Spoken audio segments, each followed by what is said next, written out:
এই মুহূর্তে আমি ঝাড়গ্রাম থেকে হয়ে আমি লোধাশুলি যে জঙ্গল রয়েছে সেই লোধাশুলি জঙ্গল হয়ে কলকাতার দিকে ফিরছি। মানে এই মুহূর্তে আমি খড়গপুরের দিকে যাচ্ছি।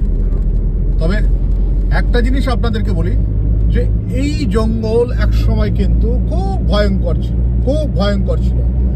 আর এই মুহূর্তে আমাদের গাড়িটা ছুটছে সামনের দিকে। আমার সঙ্গে যারা রয়েছে তাদের সঙ্গে একটু কথা বলবো। একজন অভিজ্ঞ এই রাস্তায় মানে এখানকার কাছাকাছি বাড়ি একজন ড্রাইভার রয়েছে, তার সঙ্গে কথা বলবো।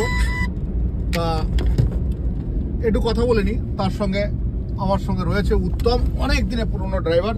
উত্তম, নমস্কার স্যার। বলছি তোমার একটা অভিজ্ঞতা বলো, এই লোধাশুলির অভিজ্ঞতা।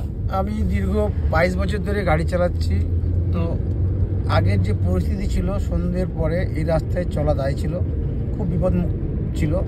তো কাজেই এখানে আমরা পেরালে কনভয় নিয়ে পেরাতাম পয়সা খরচা করে। একসঙ্গে 10, 12টা 15টা গাড়ি হলে একসঙ্গে একত্রিত হয়ে যেতাম। আচ্ছা, কেন? ডাকাতি, চুরি, ছিনতাই, রাহাজানি এমন হতো। সন্ধ্যের পরে এই রাস্তায় চলা খুব দুষ্কর দায়ী ছিল। আচ্ছা, এমনই এক অবস্থা হয়েছিল, এক ড্রাইভার তার প্রাণ নাশ হয়েছিল, না কিছু পাওয়ার পরে না দিতে পেরে তাকে মেরে ফেলেছিল। এই ডাকাতরা প্রাণে মেরে ফেলেছিল। কিন্তু এই সময় এখন দেখছি পরিবেশ অনেকটা চেঞ্জ, মতলব অনেকটা উন্নত, অনেকটা দেখলাম।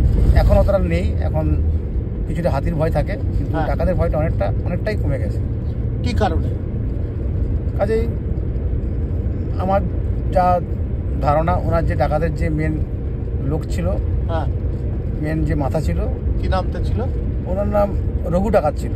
হ্যাঁ, উনি মারা যাওয়ার পরে বা এখন পরিস্থিতিটা, আগে একটা সময় ছিল মানুষ এখানে ওই পিঁপড়ের ডিম খেয়ে বাঁচত, অনাহারে থাকতো, খাবার জোগাড় ছিল না, সেই কারণে খুব ঘটতো। এখন তো মানুষের কাছে অবস্থা এমন সুন্দর যে রেশন ব্যবস্থা, তাতে করে ওনারা আমার মনে হয় এই জায়গা থেকে সরে দাঁড়িয়েছে। মানে মানুষ এখন ঠিকঠাক খেতে পাচ্ছে। অর্থাৎ আমি আপনাদেরকে দেখাই যে দেখুন লোধাশুলির জঙ্গল। আগে কিন্তু এই রাস্তাটা এতটা ভালো ছিল না। প্রথম কথা, যোগাযোগ ব্যবস্থা ভালো ছিল না। আর সবথেকে বড় কথা হচ্ছে এখানকার মানুষের মধ্যে খাবারের অভাব ছিল। সেই খাবারের অভাবটা ছিল। আর আমরা দেখি দেখুন দুপাশে কিন্তু বড় বড় গাছ, লোধাশুলি জঙ্গল, সেখান থেকে আমরা যাচ্ছি।